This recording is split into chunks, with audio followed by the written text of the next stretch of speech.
Hi everyone. Today's lecture is on ecological modernization, and it's a bit of a short lecture, unless I talk really slowly. I will present an example of how ecological modernization does work in the real world. I encourage you to read chapter 7 of the textbook. It's really well done. He talks about market solutions to environmental problems, and he specifically focuses on three market solutions or three orientations towards market solutions: sustainability, neoliberalization,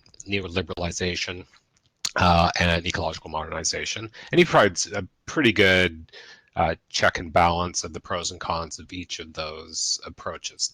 But I thought today that I would focus more on ecological modernization because, as Nathan Young notes in the textbook, this is the theory that's more grounded in sociology as opposed to economics. So ecological modernization is the belief that contemporary capitalist societies are being transformed by increased awareness of and efforts to respond to the environmental degradation caused by production and consumption. It, as he says, it focuses on three forms of rationality in a contemporary modern society: economic, political, and now environmental.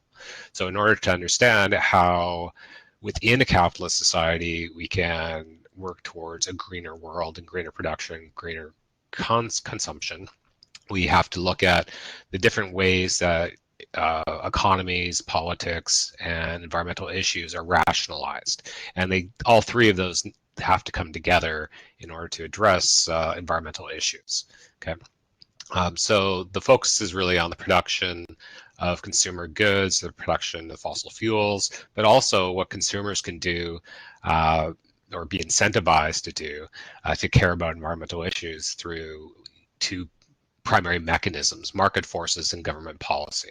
So it's kind of a realist, pragmatic approach to environmental issues that draws on mostly policy creation, but acknowledges that there are ways to address environmental issues by paying close attention to production and consumption. So I think, I kind of favor this approach because it's realistic.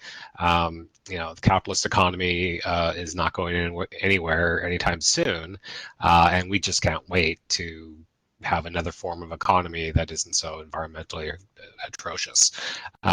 So we have to deal with the reality that the solution is going to have to be probably found within a capitalist system, and also within a neoliberal government that prioritizes market solutions. And as we'll see today, a government, even though it doesn't always respond to citizens, there are enough citizens in the developed world, if not in many countries that are democratic,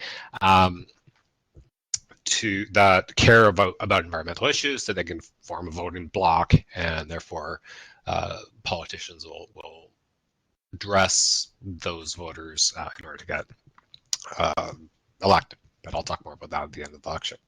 While there are some industries that are inherently bad for ecosystems, such as the oil and gas industry or the mining industry, other industries hold potential to be much less harmful than they are currently. So it's difficult, I think, for oil and gas extraction to be any greener than it is. It's possible, but other industries, and today I'll talk about the clothing industry, have an easier pathway to having greener products and greener production practices. So ecological modernists seek to find ways to transform the economy to emphasize and grow those industries that are less harmful to and to mitigate the negative impacts of industries that are more harmful. So basically, the idea here is to really seek out those industries that can be more easily greened, and then to create new markets that will help those industries grow. Okay.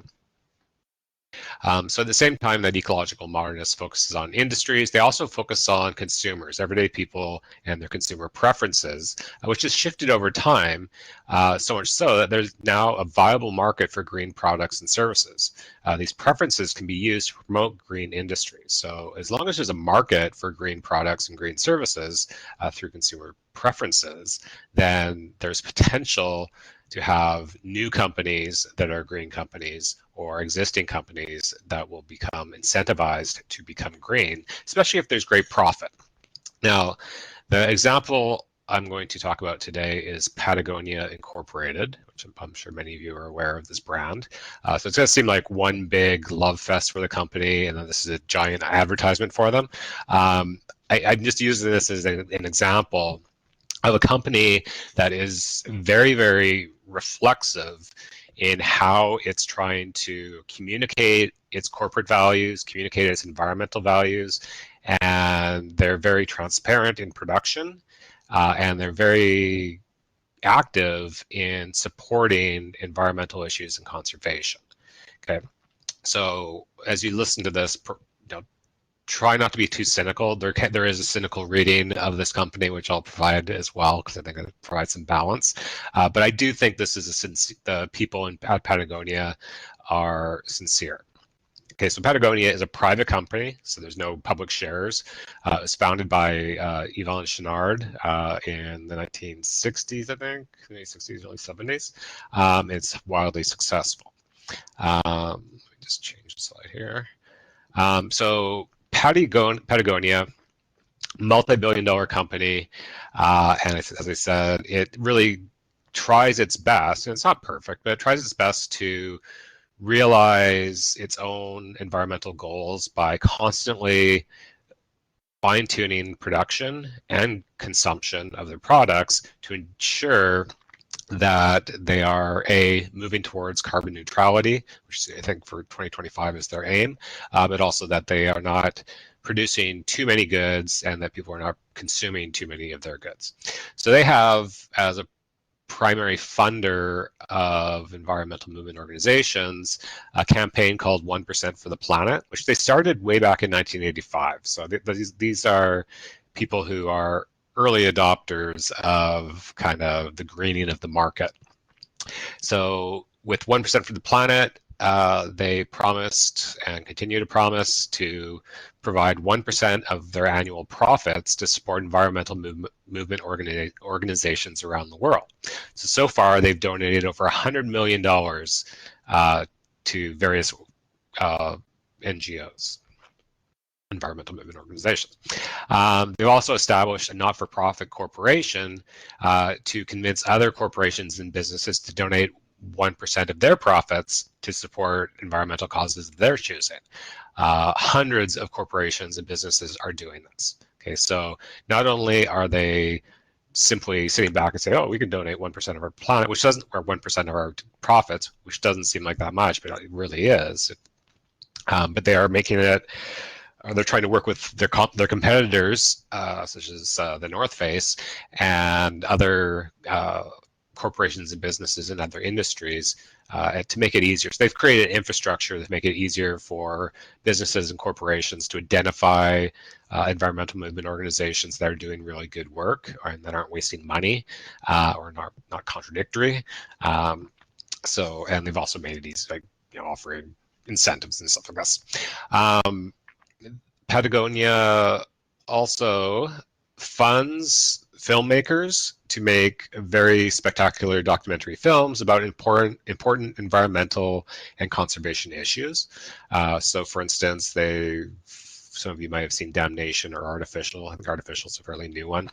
Artificial is about the fish farming industry, and it is a critique, but also offers solutions to make it more ecologically sensitive. Now, fish farming is constantly evolving. It's not nearly as horrific as it was in the past. And there's lots of promise in fish farming, but it's obviously has the potential to be poorly run in some places. Damnation is a documentary about Patagonia and their partners' efforts to have dams removed in order to um, regenerate rivers that were former major salmon spawning rivers, so especially in the Pacific Northwest of the United States. So almost all the rivers in the United States, major rivers in the Pacific Northwest of the United States, Washington, Oregon, Northern California, have been dammed, and therefore the salmon stocks are plummeted as a result. So Patagonia has created this documentary to raise awareness, but also they paid for it, and they've paid for the removal of the dams in many cases. So they're spending a lot of money to do things. They have funded organizations and lobbied the government to remove dams and to help reestablish the spawning as well. So not only are they making films, they're also on the ground supporting activists and supporting and lobbying the government, and that's been quite successful. They also work with First Nations and Indigenous groups in Canada and the US to support anti-colonial initiatives and to strengthen the economic development of Indigenous communities, especially economic independence from government. Groundswell is another documentary that they've created with the Raincoast Conservation Foundation and some Indigenous groups, and that's about conservation and Indigenous issues in BC. There's a very good documentary on the fight to save America's public lands from the Republicans, which is also where they partnered with lots of hunters and hunting organizations who use the public land for it's hard to imagine hunters as conservationists, but most hunters are conservationists. They were integral in the public land fight over the past 4 years. Patagonia has worked with hunters as well. Where am I here? They've organized major environmental movement campaigns to protect wilderness areas and public lands from development and exploitation, particularly Bears Ears National Monument.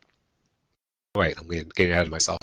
Yeah, so Bears Ears National Monument, as well as the Arctic National Wildlife Refuge in Alaska. So these are ongoing campaigns to try to conserve the Arctic National Wildlife Refuge from oil extraction. There's a ton of oil up there, but the Obama administration has created this made it a protected place because it is extremely sensitive. It's one of the last major untouched wilderness areas of its size, with huge populations of wildlife and salmon. And it's also a very meaningful place for Indigenous folks in the area. So the campaign works alongside Indigenous communities, and I believe Biden, one of the first things he did was to reestablish this as a protected area where you cannot develop the oil and gas industry. Bears Ears is in Utah, and it is a huge national monument that Donald Trump reduced the size of. It is extremely archaeologically sensitive because there's thousands of archaeological sites in the area that are protected. Again, lots of oil and gas in that area, and Donald Trump illegally reduced the size of the monument, even though he didn't have the power to do so, and then sold the rights to the oil and gas industry, even though much of the land is contested and by the Navajo Nation or the Dene. So Patagonia has worked with the Dene and has spent millions of dollars suing the federal government over their illegal shrinking of the national monument itself.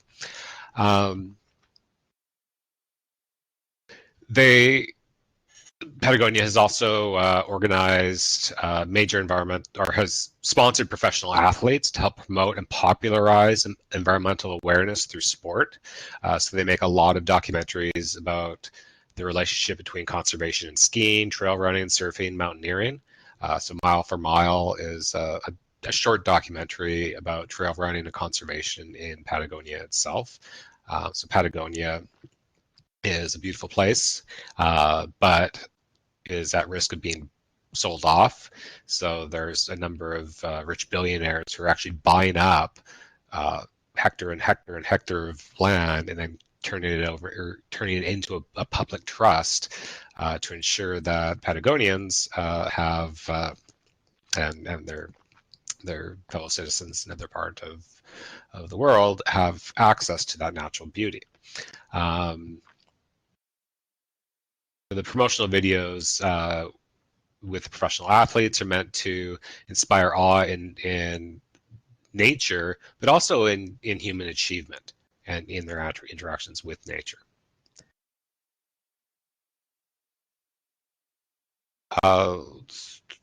So Patagonia is always trying to innovate to ensure that production and consumption of their clothes continues to be innovative in relation to minimizing environmental impacts. So they have stopped using harmful dyes.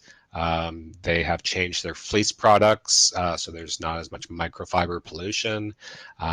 They have been criticized or were criticized for using down that was kind of produced in the production of foie gras, which is a very cruel way to fatten up young, I think it's ducks, I don't know, young fowl, and basically make them explode, and then you eat parts of them that are just really fatty. I don't know what it is. I've never had it. So when they were criticized, they didn't realize, I don't think, that that's where their down was coming from. They changed their supplier, and they do their best to be transparent about their supply chain. So in this slide here, they're just kind of explaining, the carbon footprint of the Vitality strappy dress. It tells you what's good about the dress, what's bad about the dress, give you an idea of its carbon footprint and stuff like that. So the Footprint Chronicles provides some sort of more information for consumers about all their products in terms of where things are produced, who's producing it. Patagonia does a great job of ensuring that people who are making their products are not exploited, that they're being paid fairly, and that their workplaces are safe. They prioritize the durability of their products and encourage consumers not to buy too many items. So one reason why Patagonia is fairly expensive to buy is because they make sure that through research and design that they're using the best materials for their products, that things are overproduced in terms of, they're made very rugged, and they want people to use them for many years. And they don't want you to buy too many of their items. And they actually have a famous ad, which I'll show later, they had in national newspapers, basically just said, do not buy this jacket, you don't need it. They also offer repair services. So if your products, if you lose a button, if you get a rip or a tear, you could take it to a Patagonia store and they will fix it. They also have a mobile repair that mostly just in the US and in some major cities, where they'll advertise where they're going to be, and you just bring your products and they'll have on-site repairs for you. So they want to extend the life of their products. They really do their best to make products that last for a long time. But things happen, and they want you to not just throw your clothes away. They want you to enjoy them. They even have YouTube videos of people who have worn their Patagonia clothes for years as a way to encourage and inspire people. For those people who want to buy new clothes, they are from Patagonia. They have a recycling program, so you can send them your used Patagonia clothes for $20 or $30 discount on new clothes, and then they sell the used clothes on their Worn Wear website for about $70 to $90. So they're not trying to make a profit. What they're trying to do is to try to put a price on, or how do I put this? They're selling the used clothes for more than they're worth in order to show that their stuff is still usable and good, but also to ensure that the money that they make goes more back into environmental campaigning, basically. So they also have a program called Recrafted. So the clothes that are recycled that can't be repaired, they turn into scraps that they then turn into new clothes. So they make clothes out of scraps as well, and sell those at a fairly economical price, I imagine. So what they're trying to do is minimize waste, but also get people to think about the longevity of clothes, recycling clothes. They encourage people to give their clothes away as well. There's a whole industry behind used clothes that is a global industry that has decimated the textile industries of most developed countries, which we'll talk about maybe about another time. Now, for its direct employees, Patagonia is also, tries to be consistent with their corporate culture. So they offer their workers flexible work schedules. So Yvon Chouinard has a book about his business practices called Let My People Go Surfing. And it's customary, if you work at a Patagonia store and the surf is up, you can go surfing rather than go to work. And that's not for the service or the retail store, that's for their head offices. So they encourage work-life balance, they encourage physical fitness, but they want people to be productive, but on their own schedule. So as long as you get your work done, they don't care when you do your work. They also offer on-site daycare in their corporate offices, where you can go and have lunch with your kid. They offer above average pay and excellent benefits. They provide paid maternity and paternity leave, or maternity and paternity leave, even though they don't have to. Free exercise, gyms on site for yoga. And they encourage an active outdoor lifestyle, so they make it easy for you to ride your bike to work, and stuff like this. So the point is here that they try to be a moral company in terms of treating all their employees decently, and as a result of that, they have one of the lowest employee turnovers of any corporation in America.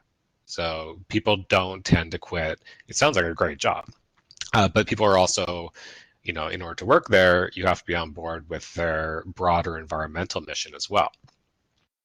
Now, because of all this, environmentally conscious consumers pay fairly high prices for clothes and gear, and for wearing and using Patagonia products, which has become kind of an environmental conspicuous consumption, right? So when you wear Patagonia products or use their gear, you are signaling that you're the type of person who cares about the environmental issues, or you're the type of person who appreciates this type of business model. That's, to me, that's fine in itself. The stuff is expensive, but it does last a lot longer than other clothes. So it is a good green choice. But there are socioeconomic barriers here for sure, right? Now, their sales are about $1 billion annually. And again, this is a private company. So they are giving quite a bit of money away in their 1% campaign. Now, the point here is that in terms of the context of ecological modernization,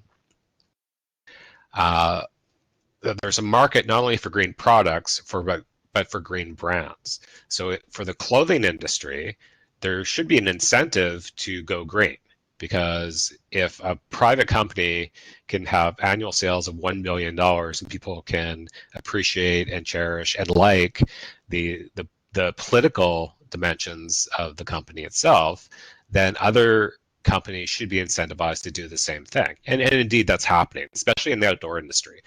So the North Face, Solomon, and various other outdoor companies have also followed suit and have similar business models. I remember there's an outdoor industry meeting, I can't remember what it was called, that is usually held in Utah. But because the Utah state had changed its laws to offer more public land to the oil and gas industry, Patagonia took the lead and boycotted that conference and had the conference organizers move the conference to Colorado, which had better environmental policies. This is a conference that individual states can make $50 to $60 million off of. So it was an important point that Patagonia made, is that they have a lot of power. In terms of, again, ecological modernization, this is an example of how the clothing industry can become much greener and increase the cost of production as a result, but still make great profits, right? So this company, Patagonia, could make a lot more money if they just kind of buried some of their production and didn't care so much about harmful dyes and ethically sourced wool and fleece, or ethically not fleece, down and stuff like that. But they by advertising so thoroughly their environmental commitments, they make more profit. So that's the cynical thing. You could say that all this is just PR, right? But I think they're sincere. I mean, the owner, Yvon Chouinard, is a rock climber. Was a rock. He's in his 90s now, I think. But he's a lifelong outdoor enthusiast and quite innovative as a rock climber. And I think he's sincere. Their CEO, current CEO, is very sincerely interested in environmental issues. So again, this is just an example, not for asking you to buy this company or anything like that. Now, another aspect of ecological modernization is that it can be applied to traditional politics. So because many citizens, and increasingly so, care about environmental issues and are active politically in terms of paying attention to politics, they form a potential voter bloc the politicians must think about. So whether you are a conservative party or a liberal party, it pays to have some sort of environmental platform. When you're elected, you have to have some sort of support for environmental policies. Otherwise, this very influential voter bloc of environmentally conscious citizens will not have you in office again. Right? This also accounts for the rise of green parties throughout the world, which are gaining more and more support.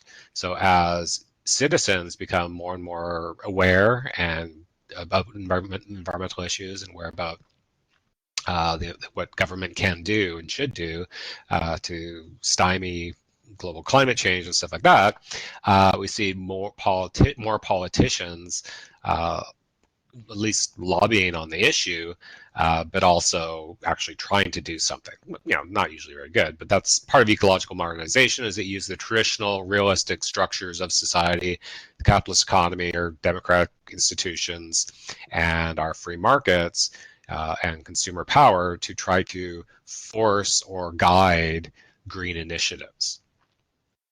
Okay?